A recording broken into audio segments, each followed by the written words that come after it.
नमस्कार, सत श्री अकाल, सलाम दोस्तों। मैं रोहित गुप्ता मेरे यूट्यूब चैनल रोहित क्लासेस में आपका तहे दिल से स्वागत करता हूं। दोस्तों, हम यहां क्लास 8 एनसीईआरटी बुक हिस्ट्री का पढ़ रहे थे, जिसमें हमारा चैप्टर नंबर 3 ग्रामीण क्षेत्र पर शासन चलाना आज का टॉपिक है हमारा दोस्तों।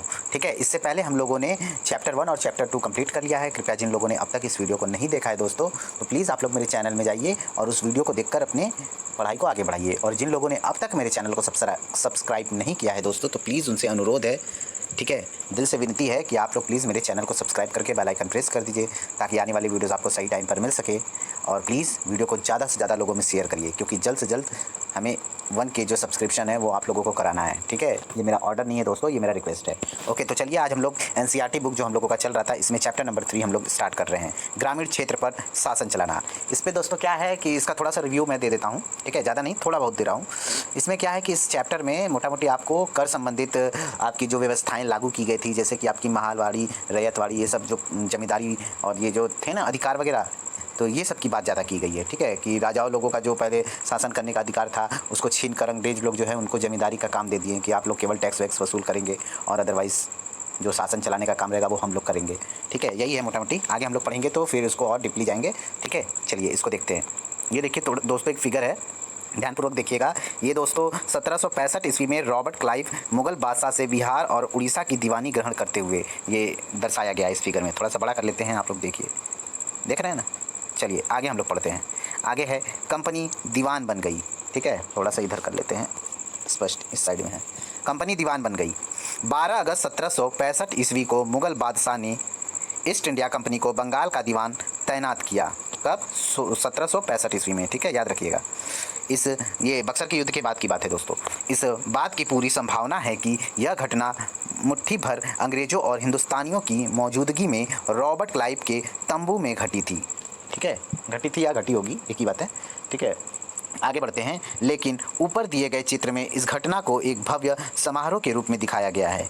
यह चित्र उस चित्रकार ने बनाया है जिसे रॉबर्ट क्लाइव ने अपने जीवन की यादगार घटनाओं को चित्रित करने का जिम्मा सौंपा था।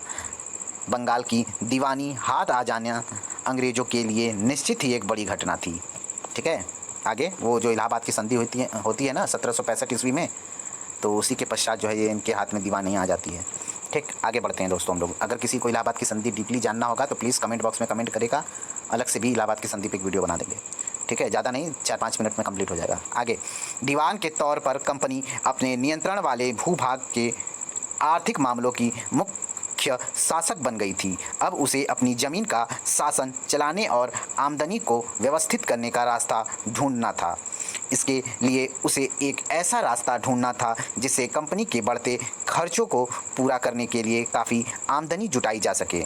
व्यापारिक कंपनी के नाते उसे यह ख्याल भी रखना था कि वह अपनी ज़रूरत की चीज़ें खरीदती बेचती रहे। ठीक है, तो कंपनी जो दोस्तों जो कुछ भी खरीदना रहता था, ठीक है, इसी प्रथा के, जैसे कि जब उनके हाथ में सत्ता आ गया, दीवानी आ गया, तो अब अपने मन का जो कार्य करवाना होगा, जैसे कि उनको नील वगैरह की ज़रूरत थी तो नील की खेती ज़्यादा करवाने लगे, जूट की खेती करवाने लगे।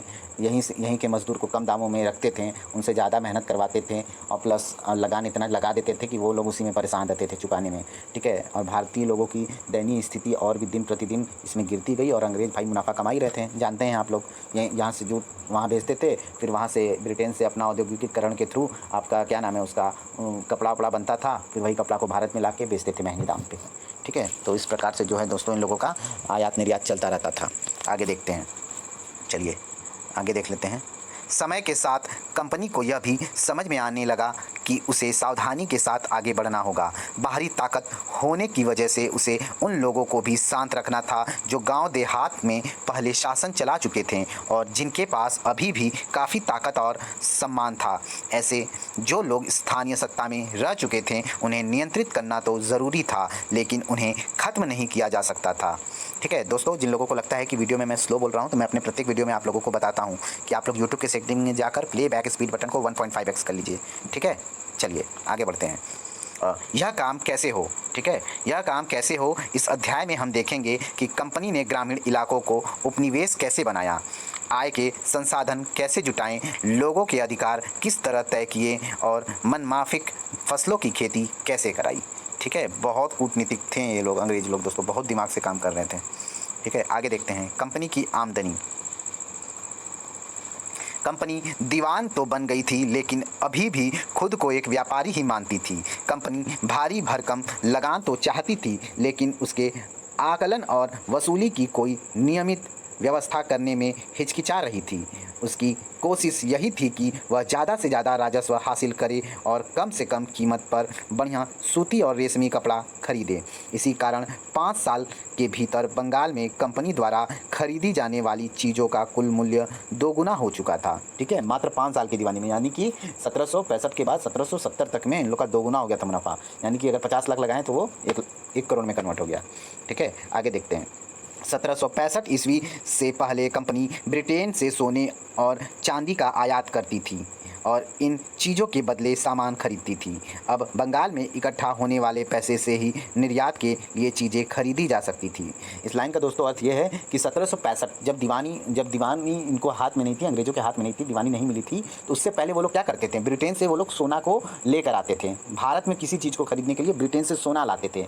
लेकिन जब 1765 के बाद जो इलाहाबाद की संधि होती है, उसके पश्चात जो है इनके हाथ में दीवानी आती है बंगाल की, तो बंगाल में इतना इन लोग वर्चस्व स्थापित कर लेते हैं, इतना कमा लेते हैं दोस्तों कि उनको फिर वहाँ से सोना लाने की ज़रूरत ही नहीं पड़ती है। यहाँ से जो धन इकट्ठा किए रहते हैं दोस्तों, यहाँ का सामान जो है उसी धन से खरीद लेते हैं। ठीक है, उनका सोना भी बच जाता है, उनका काम भी हो जाता है।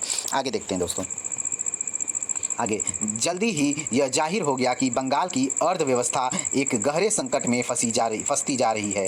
कारीगर गांव छोड़कर भाग रहे थे क्योंकि उन्हें बहुत कम कीमत पर अपनी चीज़ें कंपनी को जबरन बेचनी पड़ती थी। ठीक है, आगे किसान अपना लगान नहीं चुका पा रहे थे, इतना ज़्यादा टैक्स लगाएंगे तो कहाँ से चुका पाएंगे बेचारे। आगे कारीगरों का उत्पादन गिर रहा था और खेती जो है वो चौपट होने की कगार पर थी। ठीक है, आगे देखते हैं। चौपट होने की कगार पे थी, यानी कि दिशा में बढ़ रही थी। ठीक है, आगे देख लेते हैं हम लोग, थोड़ा इधर कर लेते हैं। 1770 ईस्वी में पड़े अकाल ने बंगाल में 1 करोड़ लोगों को मौत की नींद सुला दिया। ठीक है दोस्तों, अंडरलाइन नहीं कर रहे हैं। ठीक है, हालांकि ये लेसन बहुत बड़ा है। ठीक, इसका इंपॉर्टेंट पॉइंट आएगा तो मैं रिपीट कर दूंगा। ठीक है, तो ध्यान रखिएगा, बंगाल में कब अकाल पड़ा था? 1770 ईस्वी में बंगाल में जब अकाल पड़ा था तो वहाँ 1 करोड़ लोग मर चुके थे। ठीक है, मर गए थे इस अकाल में। इस अकाल में लगभग 1/3 आबादी समाप्त हो गई थी। ठीक है, खेती में सुधार की ज़रूरत। इसको पढ़ने से पहले दोस्तों हम लोग कोशिश करेंगे कि ऊपर जो पॉइंट्स दिए गए हैं उसको थोड़ा देख लेते हैं साइड में, नहीं तो फिर बाद में हम लोग का हट जाएगा। यह है दोस्तों बंगाल स्थित मुर्शिदाबाद का एक साप्ताहिक हाट। ठीक है, क्या है? ग्रामीण इलाकों के किसान और कारीगर अपनी चीज़ें बेचने और ज़रूरत की चीज़ें खरीदने के लिए नियमित रूप से बाज़ारों में आते थे। आर्थिक संकट के समय इन बाज़ारों पर बहुत बुरा असर पड़ा था। ठीक है, देखिए उस समय ये बाज़ार था दोस्तों वहाँ का, देखिए ध्यानपूर्वक, देख रहे हैं स्पष्ट, ये बाज़ार था। ठीक है, आगे बढ़ें, चलिए आगे देखते हैं। आगे दोस्तों हमारे लेफ्ट हैंड साइड में ये लॉर्ड कार्नवालिस है, चार्ल्स कार्नवालिस लिखा है, कोई बात नहीं, एक ही चीज़ है। ठीक है, चार्ल्स कार्नवालिस यही है। जिस समय स्थायी बंदोबस्त लागू किया गया उस समय कार्नवालिस जो था वो बंगाल का गवर्नर जनरल था। ठीक है, याद रखिएगा दोस्तों।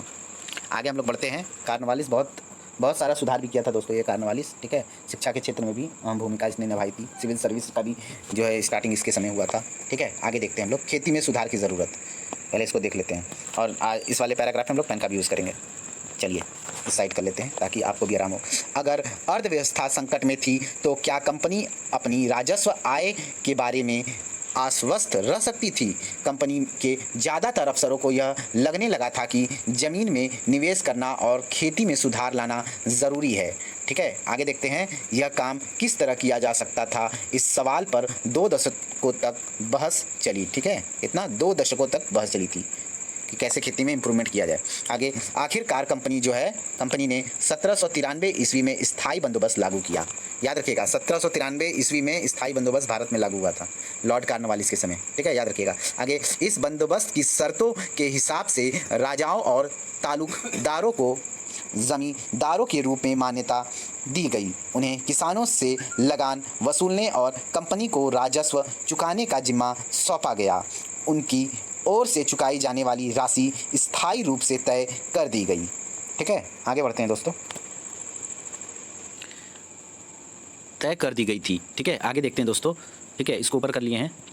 आगे है, इसका मतलब यह था कि भविष्य में कभी भी उसमें इजाफा नहीं किया जाना था।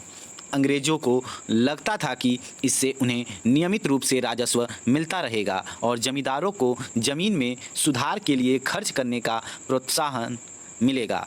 उन्हें लगता था कि क्योंकि राज्य की ओर से राजस्व की मांग बढ़ने वाली नहीं थी, इसीलिए जमींदार बढ़ते बढ़ते उत्पादन से फायदे में रहेंगे।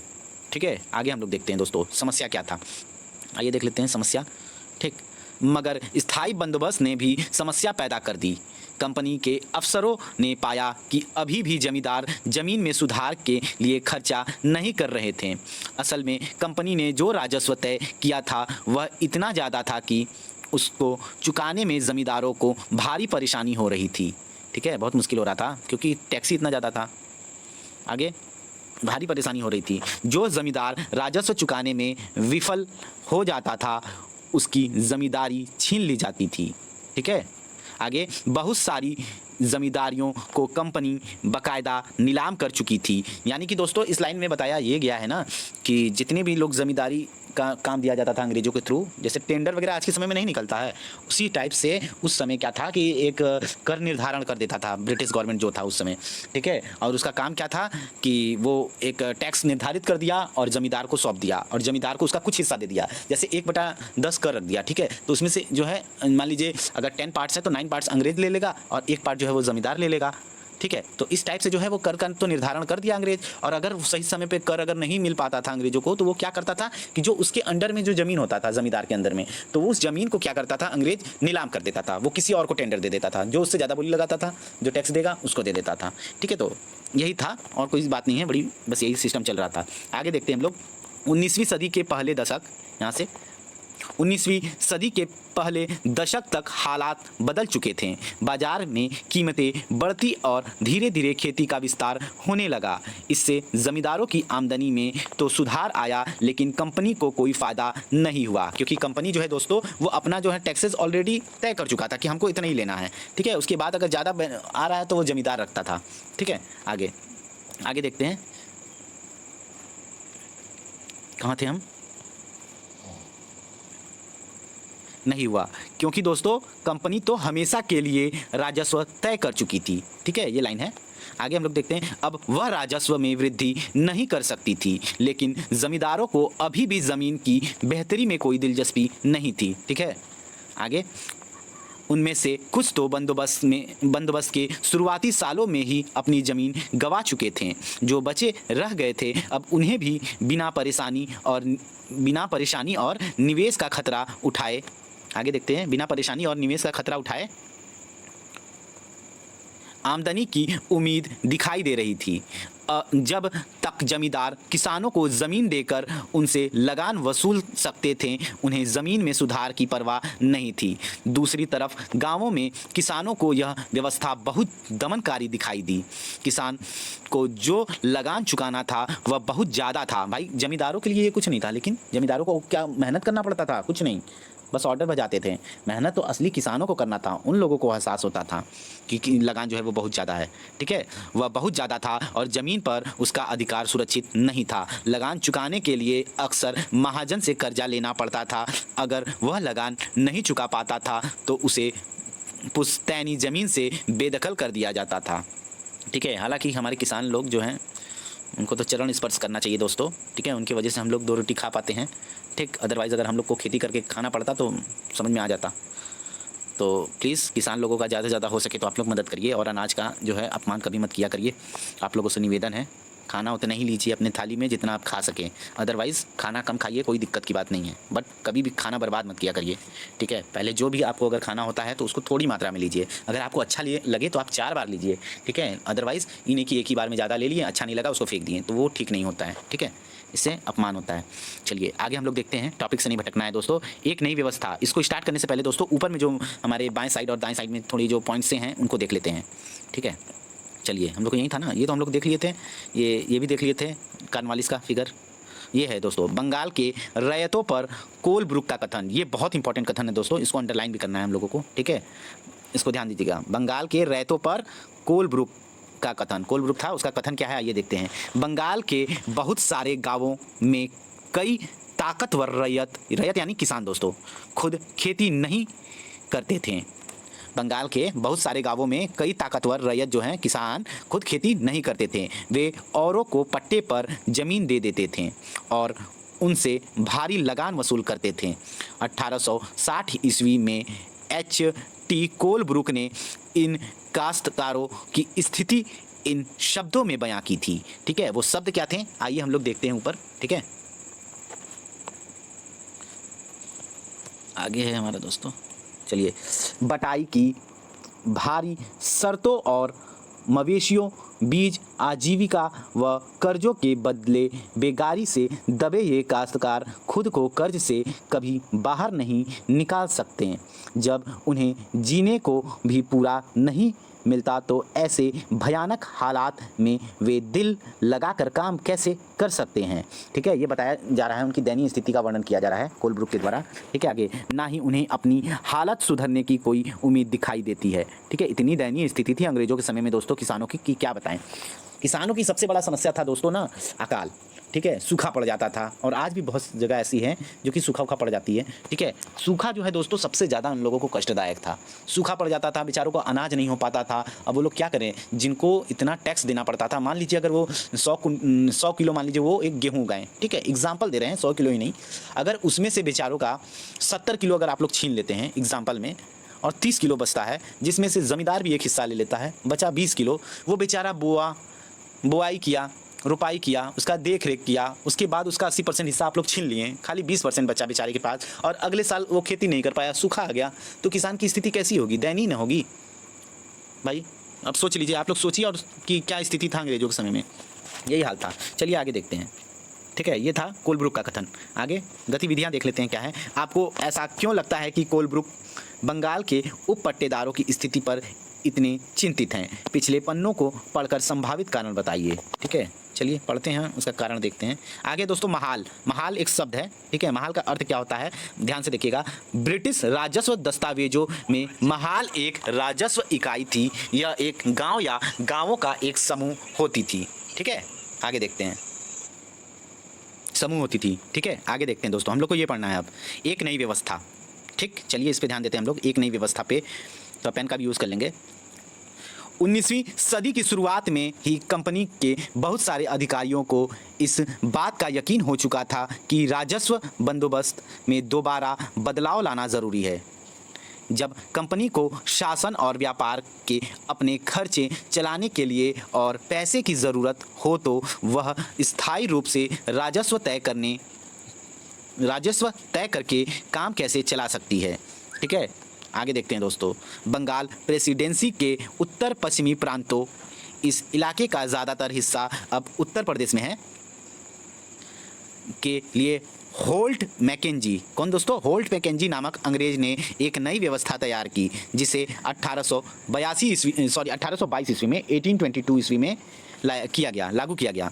ठीक है, कौन था दोस्तों, कौन था, होल्ट मैकेंजी, याद रखिएगा। बंगाल प्रेसिडेंसी के उत्तर पश्चिमी प्रांतों, इन इलाकों का ज़्यादातर हिस्सा जो है अब उत्तर प्रदेश में है, के लिए होल्ट मैकेंजी नामक अंग्रेज ने एक नई व्यवस्था तैयार की, जिसे 1822 ईस्वी में लागू किया था। ठीक है, वो रैयत वाली व्यवस्था थी। ठीक है दोस्तों, मैं पहले ही आपको जिक्र कर दे रहा हूँ।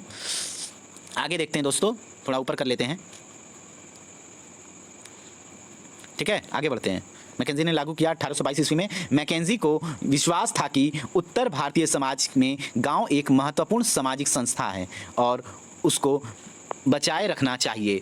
उसके आदेश पर कलेक्टरों ने गांव-गांव का दौरा किया, जमीन की जांच की, खेतों को मापा और विभिन्न समूहों के रीति रिवाजों को दर्ज किया।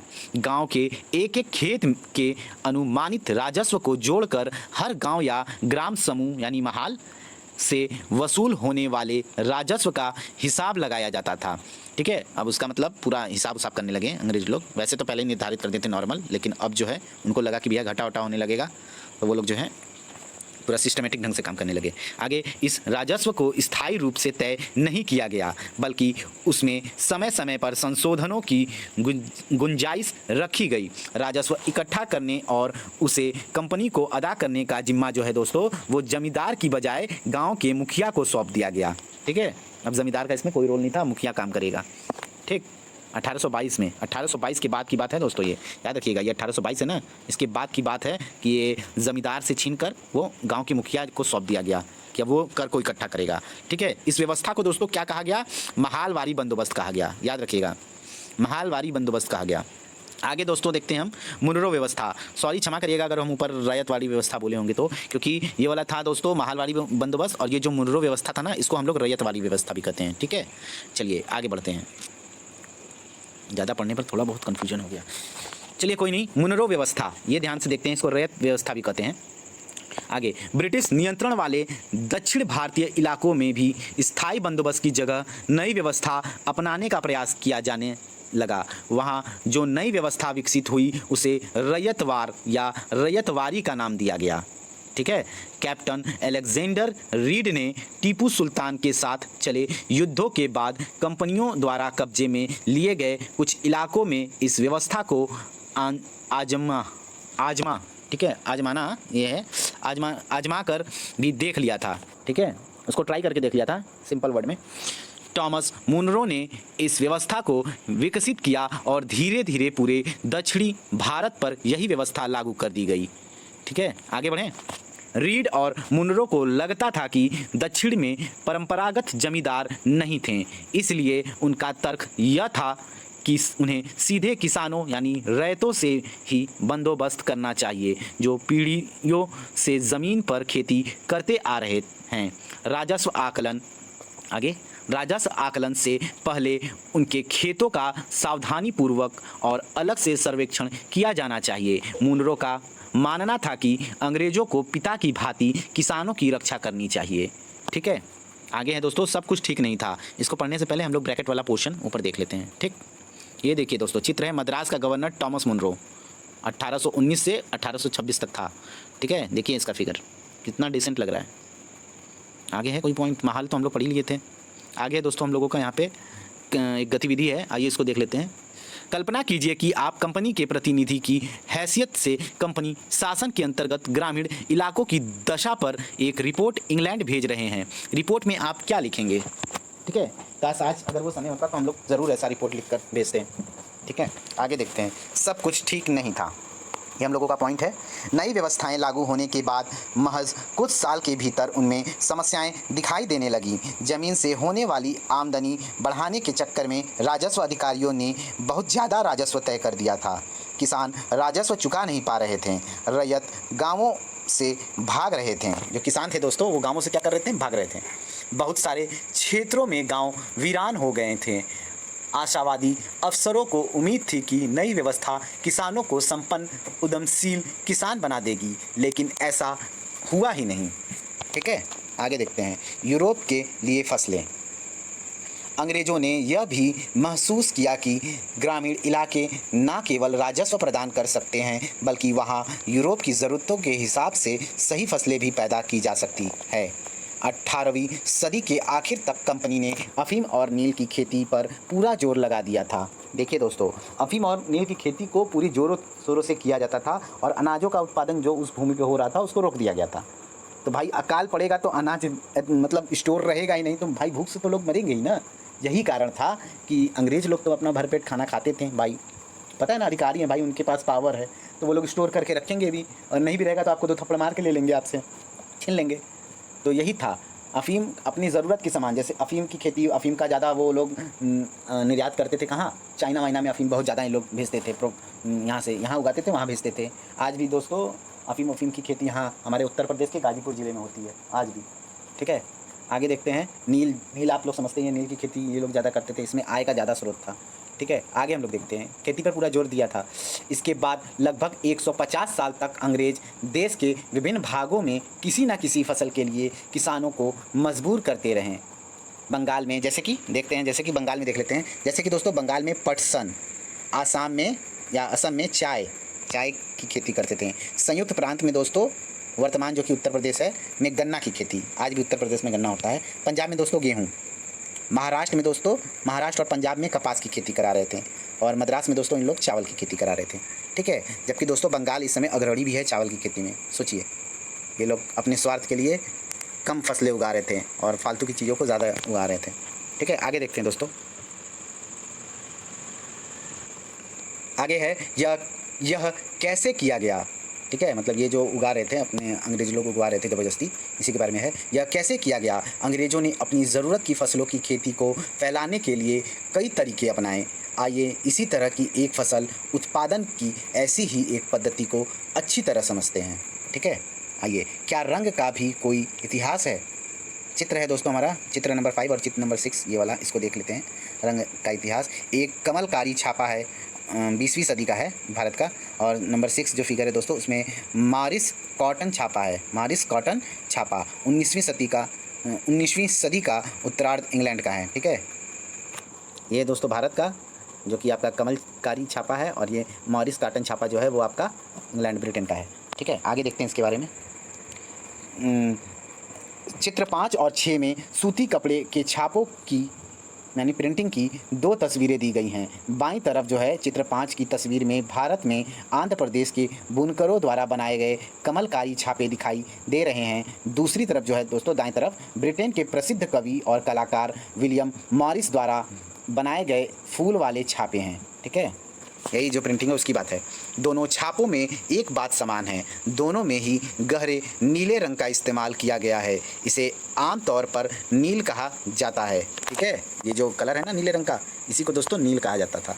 ठीक, क्या आप जानते हैं कि यह रंग किस तरह पैदा किया गया? ठीक, आगे देखते हैं, आइए देखते हैं थोड़ा उसके बारे में। इन छापों में आपको जो नीला रंग दिखाई दे रहा है वह नील नाम के एक पौधे से निकाला जाता था। इस बात की काफ़ी संभावना है कि 19वीं सदी के ब्रिटेन में मॉरिस के छापों में इस्तेमाल किया गया नीला रंग भारत में उगने वाले नील के पौधों से ही तैयार किया गया होगा। उस समय भारत दुनिया में नील का सबसे बड़ा स्रोत था। ठीक है, आगे बढ़ते हैं। भारतीय नील की मांग क्यों थी? आइए देखते हैं दोस्तों। नील का पौधा मुख्य रूप से उष्णकटिबंधीय इलाकों में ही उगता है। 13वीं सदी तक इटली, फ्रांस और ब्रिटेन के कपड़ा उत्पादक कपड़े की रंगाई के लिए भारतीय नील का इस्तेमाल कर रहे थे। उस समय भारतीय नील की बहुत थोड़ी मात्रा ही यूरोपीय बाज़ारों में पहुंचती थी। उसकी कीमत भी बहुत ऊंची रहती थी। इसलिए यूरोपीय कपड़ा उत्पादकों को बैंगनी और नीले रंग बनाने के लिए वुड नामक, कौन सा दोस्तों? वुड नामक एक और पौधे पर निर्भर रहना पड़ता था। वुड पौधा शीतोष्ण क्षेत्र में उगता था। ठीक है, इंपॉर्टेंट है दोस्तों, तो इसलिए अंडरलाइन करते हैं। जो वुड पौधा था हमारा, वो शीतोष्ण क्षेत्र में उगता था, इसलिए यूरोप में आसानी से मिल जाता था। उत्तरी इटली, दक्षिणी फ्रांस और जर्मनी और ब्रिटेन के कई हिस्सों में यह पौधा उगता था। ठीक है, आगे देखते हैं। नील के साथ प्रतिस्पर्धा से परेशान यूरोप के वुड उत्पादकों ने अपनी सरकारों पर दबाव डाला कि वे नील के आयात पर पाबंदी लगा दें, मगर कपड़े को रंगने वाले तो नील को ही पसंद करते थे। नील से बहुत चमकदार नीला रंग मिलता था, जबकि वुड से मिलने वाला रंग बेजान और फीका होता था। 17वीं सदी तक आते आते यूरोपीय कपड़ा उत्पादकों ने नील के आयात पर लगी पाबंदी में ढील देने के लिए अपनी सरकारों को राजी कर लिया। ठीक है, आगे। कैरिबियाई द्वीप समूह स्थित सेंट डोमिंगो में फ्रांसीसी, ब्राज़ील में पुर्तगाली, जमैका में ब्रिटिश और वेनेजुएला में स्पेनिश लोग नील की खेती करने लगे। ठीक है, इंपॉर्टेंट लाइन है, इसलिए अंडरलाइन कर लेते हैं और थोड़ा इसको रिपीट कर देते हैं दोस्तों कि कैरिबियाई द्वीप समूह स्थित सेंट डोमिंगो में फ्रांसीसी, ब्राज़ील में पुर्तगाली, जमैका में ब्रिटिश और वेनेजुएला में स्पेनिश लोग जो हैं वो नील की खेती करने लगे। और उत्तरी अमेरिका के भी बहुत सारे भागों में नील के बागान सामने आ गए थे। ठीक है, इंपॉर्टेंट लाइन था, इसलिए इसको हम अंडरलाइन किए। ठीक है, आगे बढ़ें, चलिए आगे देखते हैं। 18वीं शताब्दी के आखिर तक भारतीय नील की मांग और बढ़ गई। ब्रिटेन में औद्योगिकरण का युग शुरू हो चुका था और उसके कपास उत्पादन में भारी इजाफा हुआ। अब कपड़ों की रंगाई की मांग और तेज़ी से बढ़ने लगी। जब नील की मांग बढ़ी, उसी दौरान वेस्टइंडीज और अमेरिका से मिलने वाली आपूर्ति अनेक कारणों से बंद हो गई। 1783 ईस्वी से 1789 ईस्वी के बीच दुनिया का नील उत्पादन आधा रह गया था। ब्रिटेन के रंगरेज अब नील की आपूर्ति के लिए बेचैनी से किसी और स्रोत की तलाश कर रहे थे। यह नील कहाँ से मिल सकता था? ऑफ कोर्स भारत से मिल सकता था दोस्तों। ठीक है, आगे है हमारा टॉपिक, भारत में ब्रिटेन की बढ़ती दिलचस्पी। ठीक है, नील का दोस्तों खेती इसी वजह से भारत में हुआ कि वहाँ वाले जो हैं वो रोक लगा दिए, वहाँ से आपूर्ति नहीं हो पा रही थी, तो अंग्रेज़ का तो भाई यहाँ पे भाई सत्ता स्थापित था तो वो लोग सोचे क्यों नहीं यहाँ पे मजदूर भी सस्ते में मिलेंगे और काम भी हम ज़्यादा करवाएंगे इनको पीट पीट के, और हमारा पैसा भी कम खर्चा होगा। ठीक है, आगे देखते हैं दोस्तों। इससे पहले हम लोग एक पॉइंट है बागान, इसको पढ़ लेते हैं। एक विशाल खेत जिस पर बागान मालिक बहुत सारे लोगों से जबरन काम करवाता था। काफ़ी, गन्ना, तंबाकू, चाय और कपास आदि के विषय में बागानों का जिक्र किया जाता है। ठीक, अपने पॉइंट पे आते हैं। भारत में ब्रिटेन की बढ़ती दिलचस्पी, इंटरेस्ट बढ़ रहा था भारत में ब्रिटेन वालों का। यूरोप में नील की बढ़ती मांग को देखते हुए ईस्ट इंडिया कंपनी भी भारत में नील की खेती बढ़ाने के रास्ते ढूंढने लगी। आगे ये देखते हैं दोस्तों, आगे हम लोग पहले पढ़ लेते हैं, फिर फिगर को बाद में डिस्कस कर लेंगे। आगे है 18वीं सदी के आखिरी दशकों से ही बंगाल में नील की खेती तेज़ी से फैलने लगी थी। ठीक है, आगे बंगाल में पैदा होने वाला नील दुनिया के बाज़ारों पर छा गया था। 1788 ईस्वी में ब्रिटेन द्वारा आयात किए गए नील में भारतीय नील का हिस्सा केवल लगभग 30% था। 1810 ईस्वी में ब्रिटेन द्वारा आयात किए गए नील में भारतीय नील का हिस्सा दोस्तों 95% हो चुका था। देख लीजिए दोस्तों, मात्र आपको 22 सालों में क्या से क्या हो गया। जहाँ 30% था वहाँ 65% बढ़ गया, यानी कि आपका जितना साल नहीं बढ़ा दोस्तों उससे ज़्यादा आपका परसेंटेज बढ़ गया, यानी एक साल में 3% की वृद्धि होने लगी। ठीक है, लगभग 2 से 3%। आगे देखते हैं, 95% हो चुका था। आगे जैसे जैसे नील का व्यापार फैला, कंपनी के अफसर और व्यावसायिक एजेंट नील के उत्पादन में पैसा लगाने लगे। समय बीतने के साथ कंपनी के बहुत सारे अधिकारियों ने नील के अपने कारोबार पर ध्यान देने के लिए अपनी नौकरियां छोड़ दी। भारी मुनाफे की उम्मीद में स्कॉटलैंड और इंग्लैंड के बहुत सारे लोग भारत आए और उन्होंने नील के बागान लगा लिए। जिनके पास नील की पैदावार के लिए पैसा नहीं था, उन्हें कंपनी और नए नए बैंक कर्जा देने को तैयार रहते थे। ठीक है, बैंक भी उन लोग खोल दिए। आगे देखते हैं दोस्तों, नील की खेती कैसे होती थी। इसको पढ़ने से पहले हम लोग यहाँ एक जो फिगर है, इस फिगर को ध्यानपूर्वक देखिए आप लोग। ठीक है, थोड़ा और छोटा कर देते हैं, ध्यानपूर्वक देखिए। ठीक, इस फिगर को हम लोग देखते हैं। सेंट डामिग्यू में गुलामों की बगावत, अगस्त 1791 ईस्वी, जनवरी, स्कूह दोल्स्की का चित्र है ये, स्कूह दोलस्की का चित्र है। ठीक, 18वीं सदी में फ्रांसीसी बागान मालिकों ने कैरिबियाई द्वीप समूह में स्थित फ्रांसीसी उपनिवेश सेंट डामिग्यू में नील और चीनी का उत्पादन शुरू किया। इन बागानों में काम करने वाले अफ्रीकी गुलाम जो थे 1791 ईस्वी में बगावत पर उतर आए। उन्होंने बागान जला दिए और अपने धनी मालिकों को मार डाला। 1792 ईस्वी में फ्रांस ने अपने उपनिवेशों में दास प्रथा समाप्त कर दी। इन घटनाओं की वजह से कैरिबियाई द्वीपों में नील की खेती ठप हो गई। ठीक है, इस वजह से ये लोग भारत में और ज़्यादा दिलचस्पी लेने लगे और भारत में नील की खेती करने लगे। ठीक है, आगे देखते हैं नील की खेती कैसे होती थी। आइए इसको थोड़ा हम लोग जान लेते हैं। नील की खेती के 2 मुख्य तरीके थे, पहला नीज और रैती। ठीक है, कौन कौन से तरीके थे? पहला नीज था, दूसरा रैती, ये 2 तरीके थे। नीज खेती की व्यवस्था में बागान मालिक खुद अपनी ज़मीन में नील का उत्पादन करते थे।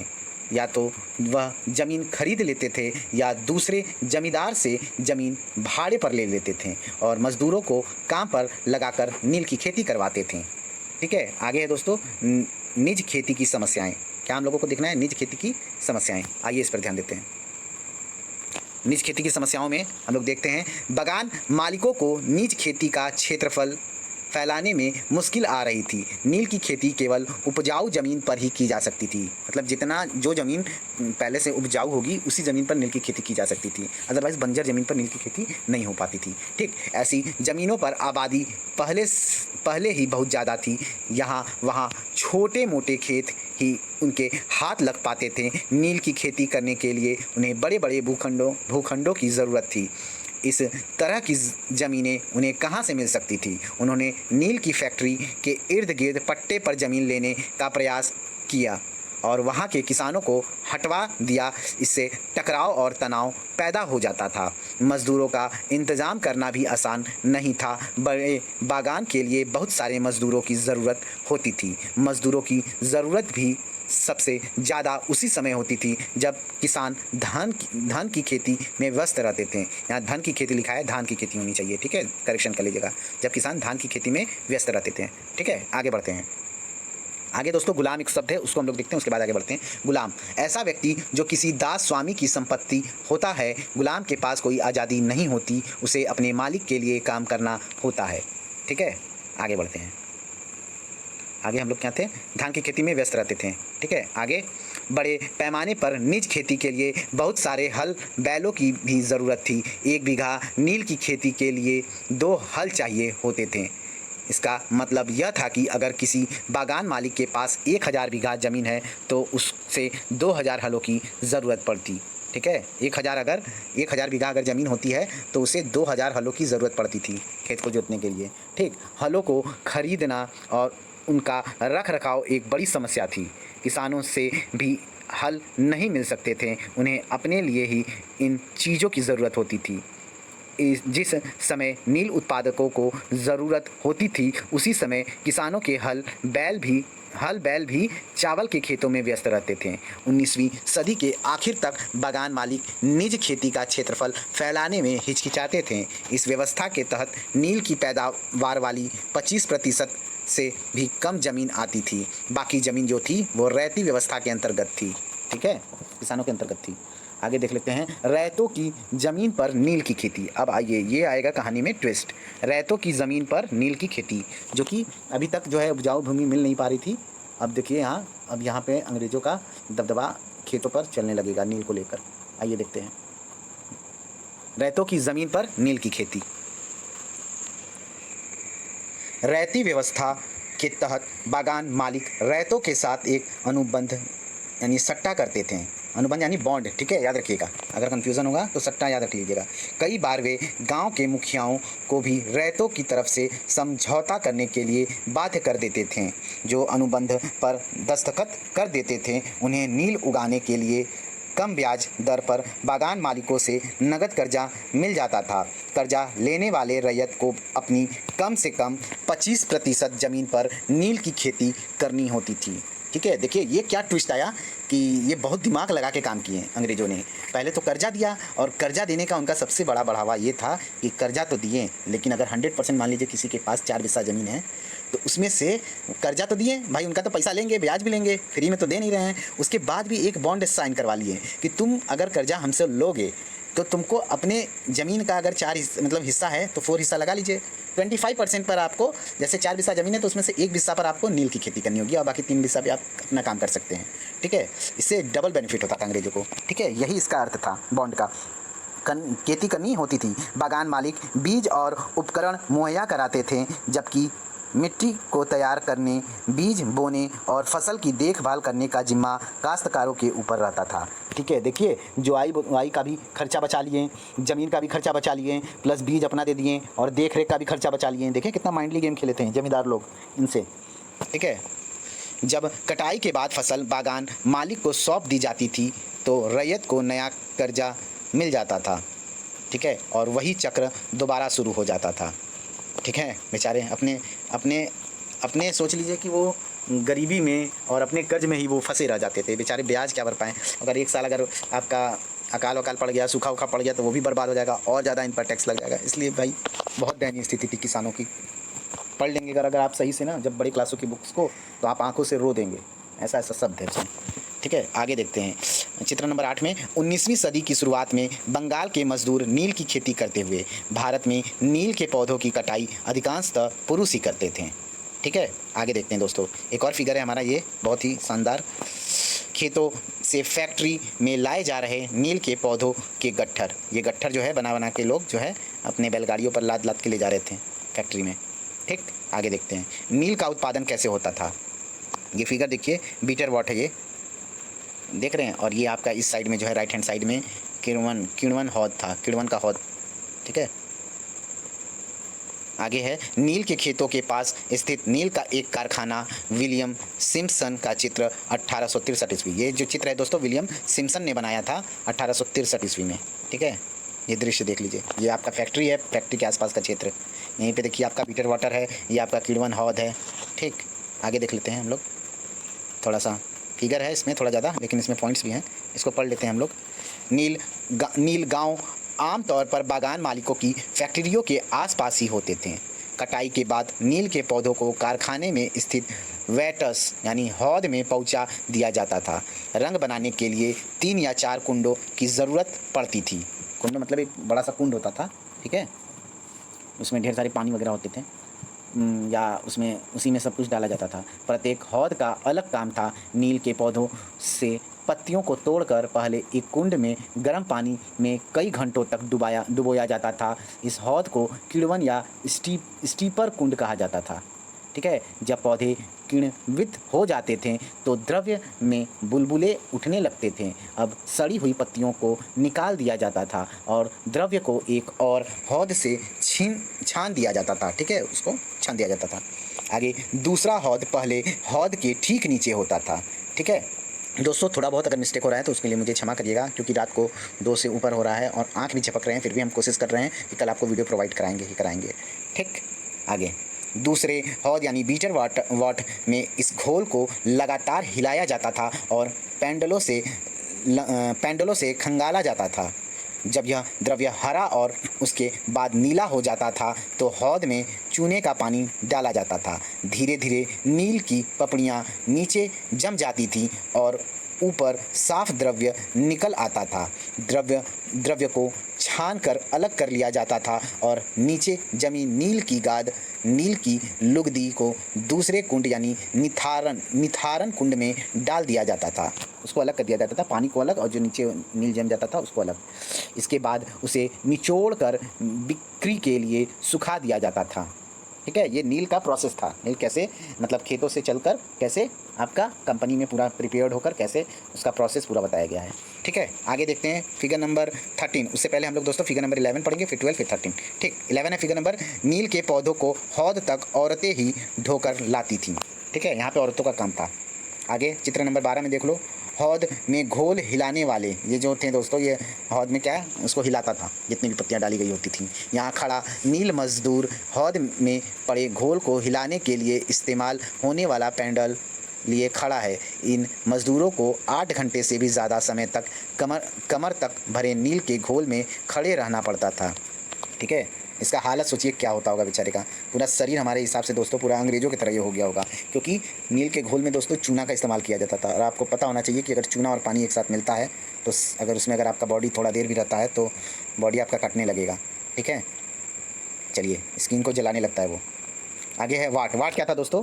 एक किण्वन अथवा संग्रहण पात्र था, ठीक है। आगे देखते हैं फिगर नंबर हम लोगों को क्या पढ़ना था, 13, ठीक है। नील का प्रोसेस पढ़ लिए थे, हमको फिगर नंबर 13। बिक्री के लिए नील तैयार है। यहाँ आप उत्पादन की आखिरी अवस्था को देख सकते हैं। दबाकर सांचों में डाल दी गई नील की लुगदी को काट कर मजदूर उन पर मुहर लगा रहे हैं। पीछे वाले हिस्से में एक मजदूर इन टुकड़ों को सुखाने के लिए ले जा रहा है। ये देखिए, टुकड़ों को सुखाने के लिए ले जा रहा है। ये भाई देखिए, ये मुहर लगा रहा है और ये उसको लाइन में सरिया रहा है गड्डी में, ठीक है दोस्तों। आगे देखते हैं। आगे है, जो किसान पहले इन कर्जों से बहुत आकर्षित थे उन्हें जल्दी ही समझ में आ गया कि यह व्यवस्था कितनी कठोर है। उन्हें नील की जो कीमत मिलती थी वह बहुत कम थी और कर्जों का सिलसिला कभी ख़त्म ही नहीं होता था। समस्याएं और भी थीं। बागान मालिक चाहते थे कि किसान अपने सबसे बढ़िया खेतों में ही नील की खेती करें, लेकिन नील के साथ परेशानी यह थी कि उसकी जड़ें बहुत गहरी होती थीं और वह मिट्टी की सारी ताकत खींच लेती थी। नील की कटाई के बाद वहाँ धान की खेती नहीं की जा सकती थी, समझे, ये नुकसान था। आगे है नील विद्रोह और उसके बाद। आइए देख लेते हैं, बहुत इंपॉर्टेंट है, ठीक, इसको ध्यानपूर्वक पढ़ेंगे। हाँ, तो हम लोग कहाँ थे, नील विद्रोह और उसके बाद, ठीक है। ये पॉइंट हम लोगों को अब पढ़ना है, ठीक। थोड़ा बहुत अंडरलाइन आएगा तो करेंगे। मार्च 1859 में बंगाल के हजारों रैयतों ने नील की खेती से इनकार कर दिया। जैसे जैसे विद्रोह फैला, रैयतों ने बागान मालिकों को लगान चुकाने से भी इनकार कर दिया। वे तलवार भाले और तीर कमान लेकर नील की फैक्ट्री पर हमला करने लगे। औरतें अपने बर्तन लेकर लड़ाई में कूद पड़ी। भाई पलटा वल्टा, कलछुल पलटा, ये सब लेकर कूद पड़ी। बागान मालिकों के लिए काम करने वालों का सामाजिक बहिष्कार कर दिया गया। बागान मालिकों की तरफ से लगान वसूली के लिए आने वाले गुमास्ता यानी एजेंटों की पिटाई की गई। रैयतों ने कसम खा ली कि ना तो वे नील की खेती के लिए कर्जा लेंगे और ना ही बागान मालिकों के लठियालों यानी जो उनके बॉडीगार्ड थे लाठीधारी गुंडों से डरेंगे, बॉडीगार्डों से डरेंगे, ठीक है, लाठीधारी गुंडों से डरेंगे। नील के किसान चुप बैठने को तैयार नहीं थे। क्यों? उन्हें बगावत की ताकत कहाँ से मिली? इसमें कोई शक नहीं कि नील की खेती अत्यंत दमनात्मक थी, लेकिन जो लोग दबे होते हैं वे हमेशा बगावत नहीं करते। ऐसा कभी कभी ही होता है। ठीक है, आगे देखते हैं दोस्तों। 1859 ईस्वी में नील रैयतों को लगा कि बागान मालिकों के खिलाफ बगावत में उन्हें स्थानीय जमींदारों और मुखियाओं का भी समर्थन मिल सकता है। बहुत सारे गांवों में जिन मुखियाओं से नील के अनुबंधों यानी बॉन्ड पर जबरन दस्तखत कराए गए थे, उन्होंने ही नील किसानों को इकट्ठा किया और लठियालों के साथ आमने सामने की लड़ाई लड़ी। कई स्थानों पर रैयतों को बगावत के लिए उकसाते हुए खुद जमींदार गांव-गांव घूमने लगे। जमींदार इस बात से परेशान थे कि बागान मालिकों की ताकत बढ़ती जा रही थी। उन लोगों को एक दूसरे के प्रति ईर्ष्या था और कहाँ थे दोस्तों? बढ़ती जा रही थी और बागान मालिक जबरन लंबे समय के लिए उनसे ज़मीन लेते थे। ठीक है, आगे देखते हैं दोस्तों। हाँ तो दोस्तों कहाँ थे? और बागान मालिक जबरन लंबे समय के लिए उनसे ज़मीन ले लेते थे। ठीक है, आगे देखते हैं। नील के किसानों को ये भी लग रहा था कि अंग्रेजी सरकार भी संघर्ष में उनका साथ देगी। 1857 की बगावत के बाद ब्रिटिश सरकार एक और व्यापक विद्रोह के खतरे से डरी हुई थी। जब नील की खेती वाले जिलों में एक और बगावत की खबर फैली तो लेफ्टिनेंट गवर्नर ने 1859 की सर्दियों में इलाके का दौरा किया। रैयतों को लगा कि सरकार उनकी दुर्दशा से परेशान है। बरसात में मजिस्ट्रेट एस्ले ईडन, ये इंपॉर्टेंट लाइन है, थोड़ा ध्यान देते हैं दोस्तों। बरसात में मजिस्ट्रेट एस्ले ईडन ने एक नोटिस जारी किया जिसमें कहा गया कि रैयतों को नील के अनुबंध मानने के लिए मजबूर नहीं किया जाएगा। इस नोटिस के आधार पर लोगों में यह खबर फैल गई कि रानी विक्टोरिया ने नील की खेती, आगे देखते हैं, क्षमा करिएगा दोस्तों थोड़ा मिनिमाइज हो गया, नील की खेती ना करने का हुक्म दिया है। ठीक है, मतलब जो रानी थी, रानी विक्टोरिया, उन्होंने मना किया है। ठीक है, ईडन किसानों को शांत करने और विस्फोटक स्थितियों को नियंत्रित करने की कोशिश कर रहे थे। उसकी कार्रवाई को किसानों ने अपने विद्रोह का समर्थन माना है। ठीक है, मान लिया है। आगे दोस्तों, जैसे जैसे विद्रोह फैला, कलकत्ता के पढ़े लिखे लोग भी नील जिलों की ओर चल पड़े। उन्होंने रैयतों की दुर्दशा, बागान मालिकों की ज़ोर ज़बरदस्ती और अत्याचारी नील व्यवस्था के बारे में लिखा। ठीक, आगे बढ़ते हैं दोस्तों। इस बगावत से परेशान सरकार को बागान मालिकों की रक्षा के लिए सेना बुलानी पड़ी। नील उत्पादन व्यवस्था की जांच करने के लिए एक नील आयोग भी बना दिया गया। इस आयोग ने बागान मालिकों को दोषी पाया, जोर जबरदस्ती के लिए उनकी आलोचना की। आयोग ने कहा कि नील की खेती रैयतों के लिए फ़ायदे का सौदा नहीं है। आयोग ने रैयतों से कहा कि वे मौजूदा अनुबंधों को पूरा करें, लेकिन आगे से वे चाहे तो नील की खेती बंद कर सकते हैं। आगे दोस्तों, इस बगावत के बाद बागानों में नील का उत्पादन धराशायी हो गया। इसके बाद बागान मालिक बिहार पर ध्यान देने लगे। 19वीं सदी के आखिर में कृत्रिम रंगों का निर्माण होने लगा था। इससे उनका व्यवसाय भी बुरी तरह प्रभावित हुआ। फिर भी वे उत्पादन फैलाने में सफल रहे। जब महात्मा गांधी दक्षिण अफ्रीका से लौटे तो बिहार के एक किसान ने उन्हें चंपारण आकर नील किसानों की दुर्दशा को देखने का न्योता दिया और 1917 ईस्वी में महात्मा गांधी का यह दौरा नील बागान मालिकों के खिलाफ चंपारण आंदोलन की शुरुआत थी। ठीक है, इंपॉर्टेंट लाइन है। 1917 में महात्मा गांधी का यह दौरा जो है नील बागान मालिकों के खिलाफ क्या था? चंपारण आंदोलन की शुरुआत थी। ठीक है, आगे दोस्तों कुछ पॉइंट हमारा देखते हैं, छूटा है कि नहीं, ऊपर एक बार देख लेते हैं। ये है पॉइंट हमारा। ठीक है, नील गांवों का एक गीत। ठीक है, ये इंपॉर्टेंट है, ये हम लोगों का छूटा है, अदरवाइज़ यहाँ पे हम लोग कंप्लीट कर लिए थे। ठीक है, इसको देख लेते हैं। चलिए आइए ध्यानपूर्वक देखिए। नील गांवों का एक गीत। संघर्ष के क्षणों में लोग एक दूसरे का उत्साह बढ़ाने और सामूहिकता ममता का भाव पैदा करने के लिए अक्सर गीत गाते हैं। इस तरह के गीतों से हमें उनकी भावनाओं का पता चलता है। नील विद्रोह के दौरान बंगाल के निचले इलाकों में ऐसे बहुत सारे गीत सुनाई देते थे। इनमें से एक गीत इस प्रकार है। ठीक है, आइए थोड़ा देख लेते हैं। मौला हाथी के बागान मालिक की लंबी लंबी लाठियां दूर इकट्ठी पड़ी हैं। कोलकाता के बाबू इस बड़ी लड़ाई को देखने के लिए नावों के जरिए पहुंच चुके हैं। इस बार तो सभी रैयत तैयार हैं। वे चुपचाप मार नहीं सहेंगे। अब वे बिना लठियालों का मुकाबला किए अपनी जान नहीं गंवाएंगे। ठीक है दोस्तों, चलिए आगे बढ़ते हैं। यही गीत था। आगे दोस्तों हमारा ये पोर्शन बचा है। भीख मांग लूँगा परंतु नील नहीं उगाऊंगा। ये है दोस्तों कथन। चांदपुर थाना हरदी के एक नील काश्तकार हाजी मुल्ला से मंगलवार 5 जून 1860 ईस्वी को नील आयोग के सदस्यों ने बात की। हाजी मुल्ला ने कुछ सवालों के जवाब इस तरह दिए। WS सीटनकार नील आयोग के जो अध्यक्ष हैं, क्या अब तुम नील की खेती के लिए तैयार हो? अगर नहीं तो किस तरह की शर्तों पर खेती करना चाहोगे? ठीक है, नील आयोग के जो अध्यक्ष थे वो उनसे कहते हैं, ठीक है, क्या तुम अब नील की खेती के लिए तैयार हो? अगर नहीं तो किस तरह की शर्तों पर खेती करना चाहोगे? ठीक है, तो हाजी मुल्ला कहते हैं, मैं नील उगाने को तैयार नहीं हूँ। मुझे नहीं पता कि कोई भी नई शर्तें मुझे संतुष्ट कर सकती हैं। श्री साले का क्या था, क्या तुम 1 रुपया प्रति बंडल की कीमत पर भी खेती नहीं करना चाहते? तो हाजी बोलते हैं दोस्तों, हाजी मुल्ला बोलते हैं, नहीं, मैं नहीं करूँगा। नील उगाने की बजाय मैं कहीं और चला जाऊंगा, भीख मांग लूँगा परंतु नील नहीं उगाऊंगा। ठीक है, नील आयोग रिपोर्ट है दोस्तों, खंड 2 सबूतनामा। ठीक है, ये पृष्ठ 67 से है। ये दोनों के बीच जो वार्तालाप होता है मुल्ला जी और साले के बीच में, वो यही है दोस्तों। ठीक है, देख लीजिएगा, बहुत इंपॉर्टेंट है। थोड़ा छोटा कर लेते हैं ताकि स्क्रीनशॉट आप लोग ले लीजिएगा अगर उसको नोट नहीं कर सकते हैं तो। ये 5 जून 1860 में कहा गया था। ठीक है, आगे दोस्तों एक गतिविधि है, देख लेते हैं। कल्पना कीजिए कि आप नील आयोग के सामने गवाही दे रहे हैं। WS सीटन कार जो है आपसे पूछते हैं, रैयत किस सूरत में नील की खेती कर सकते हैं? आपका जवाब क्या होगा? दोस्तों इस स्थिति को देखकर आप तो समझ ही गए होंगे कि आप लोग का जवाब क्या होगा। हम रहते थे उनके सर पे 2 थप्पड़ मारते।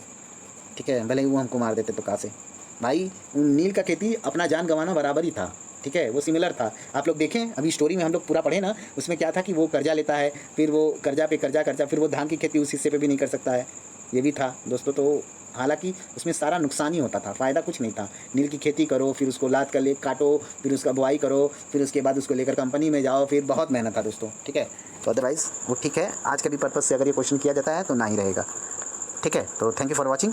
वीडियो यहीं समाप्त होता है दोस्तों। क्वेश्चन आंसर है, इससे तो हमें कोई मतलब नहीं है। नेक्स्ट वीडियो में हम लोग कोशिश करेंगे कि चैप्टर नंबर 4 स्टार्ट करेंगे। ठीक है, तो थैंक यू फॉर वाचिंग। मिलते हैं नेक्स्ट वीडियो में। Bye bye, good night, take care. खूब पढ़ते रहिए दोस्तों, खूब पढ़ते रहिए। प्लीज़ वीडियो को लाइक कर दीजिए, चैनल को सब्सक्राइब कर दीजिए और शेयर करना मत भूलिएगा। Okay, thank you, bye bye.